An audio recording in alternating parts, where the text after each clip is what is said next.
अस्सलाम वालेकुम जी, फ़ियाज़ रामे आप लोगों से मुख़ातिब है और मेरे साथ बगैर कोई टाइम ज़ाया किए मौजूद हैं प्रोफ़ेसर डॉक्टर रोशन अली अज़ीम साहब, जो कि किसी तारीफ़ के मोहताज नहीं है और इस वक़्त एक मज़लूम बाप की आवाज़ बने हुए हैं और पूरी तरह से बगैर किसी मेरे ख़्याल में जहाँ तक मेरी ऑब्ज़र्वेशन है, बोना फाइड है इस केस में बगैर किसी फ़ीस के इस केस में वो इसको कर रहे हैं और इसमें हम बल्कि इस वक़्त पूरी दुनिया इनके लिए दुआएँ कर रही है और सपोर्ट भी कर रही है। आज इस केस में कुछ अहम पेशरफ्त हुई है। मैं सबसे पहले सर आपका बहुत मशकूर हूँ कि आपने बड़े बिज़ी शेड्यूल में से हमें टाइम दिया। हुँ, हुँ। आप आज की क्या कार्रवाई रही है सर अदालती कार्रवाई के हवाले से? आज मैंने सुना है कि जैसा आपसे बात हुई थी शायद आज आप हैदराबाद भी गए हुए थे और इस केस के हवाले से अभी क्या प्रोसीडिंग हुई? Thank you so much Fayaz. जितने भी हमें देखने वाले हैं पाकिस्तान से लेके हिंदुस्तान से लेके पूरी दुनिया में जितने भी इस केस को देख रहे हैं उन सब का मैं वेलकम करता हूँ। Thank you so much all, सब हमारे लिए दुआएँ करते हैं। देखिए ये केस कोई ईज़ी केस नहीं है, हुँ। ये केस कोई नॉर्मल केस नहीं है, ये एक बैनुल-अक़वामी साज़िश है। हुँ। ये साज़िश जो है वो साज़िशी अनासर कर रहे हैं जो 1947 से पाकिस्तान और हिंदुस्तान के ताल्लुकात खराब करने की कोशिश कर रहे हैं। ये वो लोग हैं, ये चाहते हैं कि पाकिस्तान और हिंदुस्तान आपस में लड़ते रहें और इनके मामलात खराब होते रहें। ये वही साज़िशी अनासर हैं जो सम टाइम पाकिस्तान में मामलात खराब करते हैं, सम टाइम हिंदुस्तान में मामलात खराब करते हैं और आपस में लड़ाते रहते हैं। हुँ।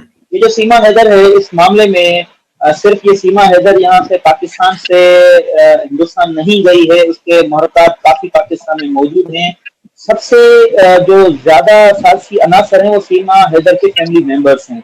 सीमा हैदर का एक भाई है जिसका नाम आसिफ रिंद है, वो पाकिस्तान के एक बड़े इदारे में काम करता है, वो इसका फैसिलिटेटर है सबसे बड़ा। जब पहली मिसिंग कंप्लेंट दाखिल की गई मलिर कैंट थाने कराची में, उस कंप्लेंट को दाखिल कराने वाला एप्लीकेशन लिखने वाला जो सीमा हैदर का भाई आसिफ था, इसमें थंब जो लिया गया सीमा हैदर का जो फादर इन लॉ है गुलाम हैदर का फादर, उसके थ्रू जमा कराई गई। लेकिन वो बड़ी टेक्निकली एप्लीकेशन जमा कराई गई थाने में। उसके कंटेंट्स कुछ ऐसे थे, उसके कंटेंट्स कुछ ऐसे थे कि सीमा जो है सीमा का नाम लिखे बगैर, सीमा के कोई फोन नंबर, कोई सीएनआईसी नंबर लिखे बगैर सिर्फ ये लिखा गया कि मेरी जो बहू है वो गुम हो चुकी है और उसके बाद ये लिखा गया नीचे कि हम कोई भी मिसिंग कंप्लेंट हमने दाखिल तो की है लेकिन हम कोई भी एफआईआर दाखिल नहीं कराना चाहते, हम खुद ही जाके ढूंढेंगे। तो ये एक अजीबोगरीब एप्लीकेशन जमा कराई गई उस आसिफ रिंद की तरफ से, सीमा हैदर के भाई की तरफ से, कि कोई भी पुलिस इन्वेस्टिगेशन ना कर सके। अगर पुलिस इन्वेस्टिगेशन करती तो यकीनन इन्वेस्टिगेशन का दायरा जो शुरू होता वो सीमा हैदर के उस भाई और सीमा हैदर की जो बहनें हैं हुमैरा और रीमा, जो फैसिलिटेटर हैं सीमा की, उनके थ्रू तो वो ट्रैप हो जाती, वो पकड़ी जाती। तो इसलिए वो पहली एप्लीकेशन ही कुछ मशकूक थी, वो बेस नहीं थी जिस पर कानूनी कार्रवाई की जा सके। तो कल से पहले कोई कंप्लेन ऐसे वाजे नहीं थी जिसको क्रिमिनल लॉ इन्वेस्टिगेशन को अलो करता।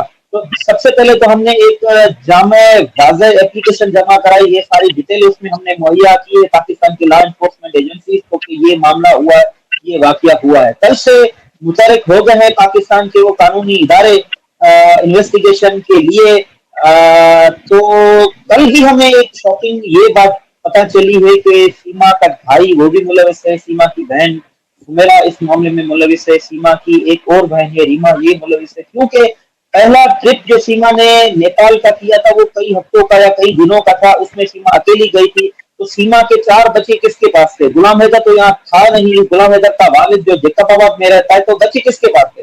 वो बच्चे जो है वो सीमा हैदर की बहनों के पास थे, वो वहां छोड़ के गई थी। उनको सारा पता था कि सीमा जो है लव अफेयर में है, कोई ट्रैपिंग का मामला है, सीमा नेपाल गई थी, उनकी बहनों को पता है। ये जो घर बेचा गया ये भी सीमा हैदर के भाई आसिफ को पता था कि मेरी बहन ने घर बेचा है। 4 तोला जो सोना है वो बेचा गया, वो भी सीमा की बहनों को पता था, सीमा के भाई को पता था, 3 लाख रुपए का भी पता था। ये सारा जो है ये फैमिली उस मामले में मुलवस थी। अब थोड़ा इस केस के थोड़ा हम डेट में जाएंगे, पीछे जाएंगे। 2014 का जो जनवरी का साल था जिसमें इसका लव अफेयर हुआ, मोबाइल फोन पर दोस्ती हुई। सीमा हैदर का ताल्लुक जो है खैरपुर जिले से था और इसका गुलाम हैदर का जो ताल्लुक है वो जैकबाबाद जिले से था। इनका कोई रॉन्ग नंबर मिलाया था सीमा हैदर ने गुलाम हैदर साहब को, और इनका जो लव अफेयर स्टार्ट हुआ, इनका कोई लव मैरिज एफिडेविट शोन हुआ था, प्री एफिडेविट। उसके बाद सीमा हैदर को एक मकामी सरदार है उसके पास लेके लेके गए। उसके बाद फिर गुलाम हैदर ने इसकी सीमा हैदर की फैमिली को 8 लाख रुपए में फिर से सीमा को खरीदा है। 8 लाख रुपए जो है सीमा हैदर के वालिदैन ने गुलाम हैदर से लिए हैं। तो ये शुरू से ही, आज से कोई 7, 8, 9 साल पहले से ही ये लोग बड़े लालची किस्म के लोग हैं, सीमा हैदर के वालिदैन। तो सारी स्ट्रक्चर में ये इन्वॉल्व है। मुझे लगता है अभी तो लॉ एनफोर्समेंट एजेंसीज जो है इसका दायरा वसी करेगी इन्वेस्टिगेशन का। मुझे लगता है ये कोई इंटरनेशनल साजिश है, इनको कोई डॉलर्स में पे करता था, कौन पे करता था, वो मामला आगे चलेंगे, खुलेंगे मामला। तो ये बड़ा कोई नॉर्मल केस नहीं है, ये इसके दायरा इसका वसी होगा। पाकिस्तान और हिंदुस्तान से भी इसका जो लिंक किसी बाहर मुल्क की तरफ और भी जाएंगे, तो ये बड़ा जरूरी था। कल से इसकी बाकायदा शुरुआत हो चुकी है। अब और भी कुछ मामला हमें लीगल प्रोसीडिंग्स करनी है, लेकिन वो अब मैं डिस्क्लोज अभी नहीं कर सकता क्योंकि मेरा जो डिफेंस है वो मैं डिफेंस अपने दुश्मनों को अभी नहीं दे सकता हूँ। ये वो पत्ते हैं जो आहिस्ता आहिस्ता से मैं जाके खोलूंगा। एक पत्ता जो है वो मैंने अभी कल शो किया है। बाकी इंशाल्लाह आप तमाम जितने भी पाकिस्तानी हैं, हिंदुस्तानी हैं, दुनिया में जितने भी गुलाम हैदर से वो मोहब्बत करते हैं, इंशाल्लाह आप लोगों की दुआओं से हम ये बच्चे हासिल करेंगे। और ये सचिन मीणा और ये नेत्रपाल सिंह मीणा ये और सीमा ये जेल जाएंगे। दूसरी बात ये मैं डिस्क्लोज करना चाहता हूँ, ये जो ग्रेटर नोएडा का ये जो एरिया है रघुपुरा, ये क्रिमिनल्स का एरिया है और ये एरिया बड़ा खतरनाक एरिया है। ये क्रिमिनल सारे यहाँ पे रहते हैं, यहाँ से वो लोग हायर होते हैं। इंडिया के जो शहर मुंबई है या दूसरे वहां पे टारगेट किलिंग करते हैं, सारे यहाँ इनका बसेरा इस ग्रेटर नोएडा के शहर रघुपुरा में होता है। रिलीजियस एक्सट्रीमिज्म हो या किसी भी और तरह के वाकयात हो, यहाँ से लोग हायर होते हैं। पता ये चला है मकामी लोगों से, वहां से उससे राब्ते में है मकामी लोग रघुपुरा के और उत्तर प्रदेश के जितने भी आसपास के जितने भी शहर है वो राब्ते में है, मुझे डिटेल दे रहे हैं वो।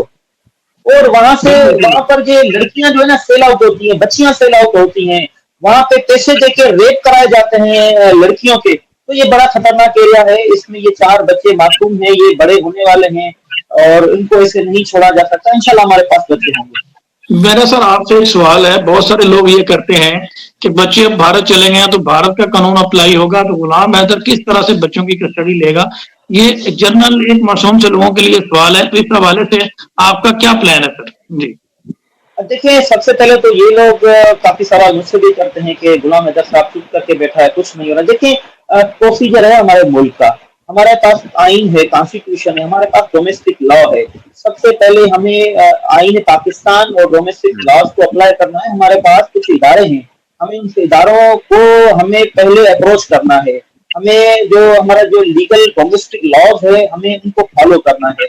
उसके बाद हमारे पास हाई कमीशन इंडिया की है, हमारे पास फॉरेन मिनिस्ट्री है, हमारे पास एक मैकेनिज्म है, एक सिस्टम है। हम उस सिस्टम से बाहर नहीं निकल सकते। जब तक हम सिस्टम को अडॉप्ट नहीं करेंगे तब तक हम बाहर नहीं निकल सकते। उसके बाद ये जो सीमा है या बच्चे हैं मुल्क के बाहर है, अगर जरूरत ये पेश आती है, अगर हाई कमीशन ऑफ इंडिया जो है रेस्पॉन्ड नहीं करती है पाकिस्तान फॉरेन मिनिस्ट्री को और पाकिस्तान के वो इदारे जिनके थ्रू ये मामला हल होने हैं, अगर वो रेस्पॉन्ड नहीं होती है तो हम हिंदुस्तान जरूर जाएंगे। इंडिया की इंडिपेंडेंट जुडिशरी है, इंडिया की जो बार काउंसिल है वो भी इंडिपेंडेंट है। हमें ये यकीन है कि इंडियन की जो जुडिशरी है, इंडिपेंडेंट जुडिशरी, उससे जो हमें जरूर फायदा होगा। हम हिंदुस्तान जाएंगे, हम रिट में जाएंगे इंडिया में, तो जरूर फायदा होगा। जरूरत पेश आती है तो हम जरूर हिंदुस्तान जाएंगे। इंडिया जो है वो यूनाइटेड नेशन का मेंबर है और जो पाकिस्तान की वहां पर भी जो हाई कमीशन एम्बेसी मौजूद है, हमारे एम्बेसडर वहां पर मौजूद है, हम प्रोटेक्टेड जरूर होंगे क्योंकि इंडियन कॉन्स्टिट्यूशन का जो आर्टिकल 21 है वो प्रोटेक्ट करता है तमाम हिंदुस्तानियों समेत वो एलियंस जो उस वक्त हिंदुस्तान में रहते हैं।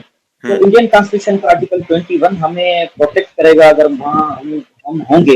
इसके साथ साथ universal declaration of human rights का आर्टिकल 3 है, वो भी जो है हमें प्रोटेक्ट करता है हिंदुस्तान में, क्योंकि हम भी यूनाइटेड नेशन के हम जो कंट्री के मेंबर हैं। दैट्स व्हाई हमें जो हिंदुस्तान की जो जुडिशरी है उस पर बड़ा यकीन है। अगर ऐसी सिचुएशन वहां पे पेश आती है तो हम जरूर इंडियन जुडिशरी की तरफ जाएंगे, वहां पे हम प्रोटेक्शन लेंगे। और ह्यूमन राइट्स और आर्टिकल जो 9 है simultaneously with the article 21 of the Indian constitution हमें प्रोटेक्ट करता है। तो अगर ऐसी जरूरत पेश आती है तो हम प्रोटेक्शन जरूर वहां पे रिट पिटीशन फाइल करेंगे और हम इंडिया से प्रोटेक्शन लेंगे, इंडिया के इदारों से प्रोटेक्शन लेंगे, वो हम जरूर। जी बिल्कुल, सबसे पहले तो मैं ह्यूमन ट्रैफिकिंग पर ही आता हूँ, क्योंकि पाकिस्तान में ह्यूमन ट्रैफिकिंग एक्ट बना हुआ है 2018 का।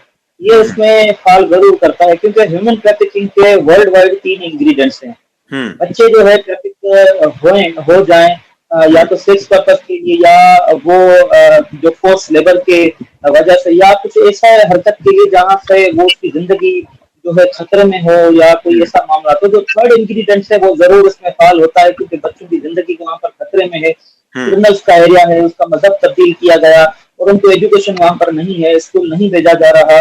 तो पाकिस्तान के डोमेस्टिक लॉ बना हुआ ह्यूमन ट्रैफिकिंग 2018 का, साइमल्टेनियसली जो इंडिया का कॉन्स्टिट्यूशन है वो भी ह्यूमन ट्रैफिकिंग को रोकता है। इंडियन कॉन्स्टिट्यूशन का आर्टिकल 23 है, आर्टिकल 23 है, उसका सब आर्टिकल जो 2 है वो बड़ा वाज़ेह है कि ह्यूमन ट्रैफिकिंग किसी भी सूरत में काबिल कबूल नहीं है। पर अगर ह्यूमन ट्रैफिकिंग बच्चों की होगी तो वो नाकाबिले बर्दाश्त जुर्म है। ये तो इंडियन कॉन्स्टिट्यूशन का आर्टिकल 23 कहता है। एक तो इंडियन कॉन्स्टिट्यूशन की खुद की वायलेशन हुई, इंडिया में वो मौजूद है, बच्चे भी मौजूद हैं, सीमा भी मौजूद है।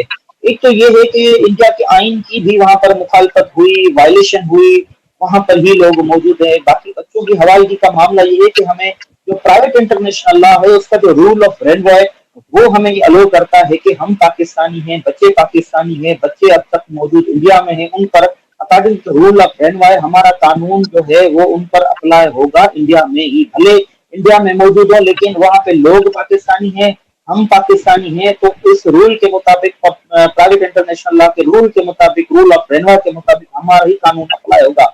फिर भी हम इंडिया के कानून का भी एहतराम करेंगे, क्योंकि guardian and wards act India में और पाकिस्तान में वो सेम ही है। तो उसके हवाले से गार्जियन एंड वार्ड्स का जो पहला इंग्रेडिएंट है बच्चों की हवालगी के हवाले से, कि बच्चे जो है लॉफुल गार्जियन जो है माँ और फादर साइमल्टेनियसली होते हैं, लेकिन जब ऐसे हालात हों कि ये डिसाइड करना पड़े कि बच्चे माँ के पास हों या बाप के पास हों, वालिद के पास हो, तो सबसे पहले ये देखा जाता है कि बच्चों की जो सेफ कस्टडी किसके पास होगी।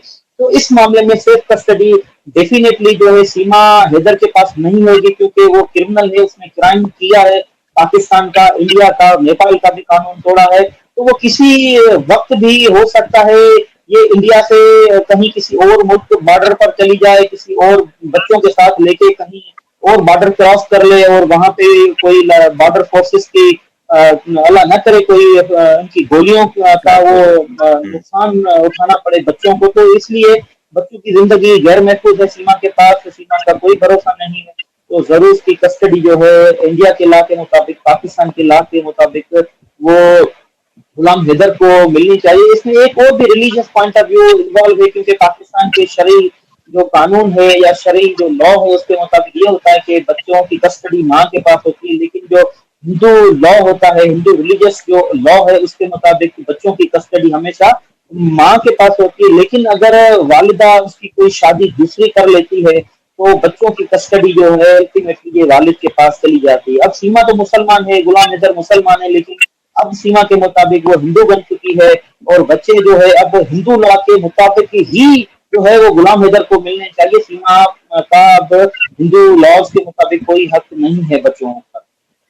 बिल्कुल सही बात है। इसमें सर मैं तो ये कहूंगा कि बच्चे अभी भी किसी सेफ कस्टडी में लेकर, किसी जैसे हमारे पाकिस्तान में चाइल्ड प्रोटेक्शन ब्यूरो इदारा है, इस तरह के किसी इदारे में रखने चाहिए, ताकि इनके इन्फ्लुएंस से वो बच्चे जो है वो महफूज रहें। जी बिल्कुल बिल्कुल ऐसा ही होना चाहिए, क्योंकि इंडिया भी जो है जो चाइल्ड राइट्स का जो है वो सिग्नेटरी भी है, रेक्टिफाइड भी किया इंटरनेशनल चाइल्ड राइट को, इंडिया ने रेक्टिफाइड भी किया, उसका सिग्नेटरी भी है। तो वो इंटरनेशनल जितने भी लॉज हैं बच्चों के मुतालिक, तो उसको इंडिया प्रोटेक्ट करना है। बच्चे कहीं के भी हों, लेकिन अभी फिल वक्त इंडिया में है तो इंडिया को प्रोटेक्ट करना है बच्चों। इसमें कोई शक नहीं है, हो सकता है कि सीमा इस मामले में भी उसका कोई माइंड बना हुआ हो, या जैसे कि मैंने पहले अर्ज किया कि कुछ अनासर हैं वो जो चाहते थे कि सीमा हिंदुस्तान में दाखिल हों, हो सकता है ये उनका प्री प्लान हो, ये प्लान का हिस्सा हो, क्योंकि अभी हमने थोड़ा इंडियन मीडिया में ये देखा कि सीमा को इंडिया का कोई मशहूर टीवी शोज हैं, हम तो नहीं जानते इतना उन टीवी चैनल, कोई बिग बॉस कोई नाम है, कोई दूसरे का कोई कॉमेडी शो है, आई डोंट नो क्या नाम है उनका, कपिल शर्मा शायद कोई शो का नाम है, तो उनमें भी उनको ऑफर हुई उन शो की। तो मुझे लगता है कि ये जरूर वहां जाएगी, या कोई फिल्मों का भी कोई मामला होगा, मुझे लगता है ये साजिश का हिस्सा जरूर है, इस मामले में ये जरूर जाएगी, इसको फैसिलिटेट किया जाएगा, जरूर फैसिलिटेट किया जाएगा। जैसे कि थिंक टैंक्स, वो मैं ममालिक का नाम तो नहीं लेना चाहता, बहुत सारे ममालिक हैं, शुजात साहब डॉक्टर साहब को पता होगा, वो ममालिक जो होती है अपनी थिंक टैंक्स पहले 30 साल 20 साल पहले ही अपनी वो स्ट्रेटजी जो है वो जाहिर कर देते हैं, फिर उस पर अमल करना शुरू कर देते हैं। तो मुझे लगता है सीमा भी ऐसी ही किसी मुल्क की स्ट्रेटजी है, ये सारा फिल्मों में, ड्रामों में और ये टीवी चैनल्स में ये उस स्ट्रेटजी का हिस्सा हो सकता है।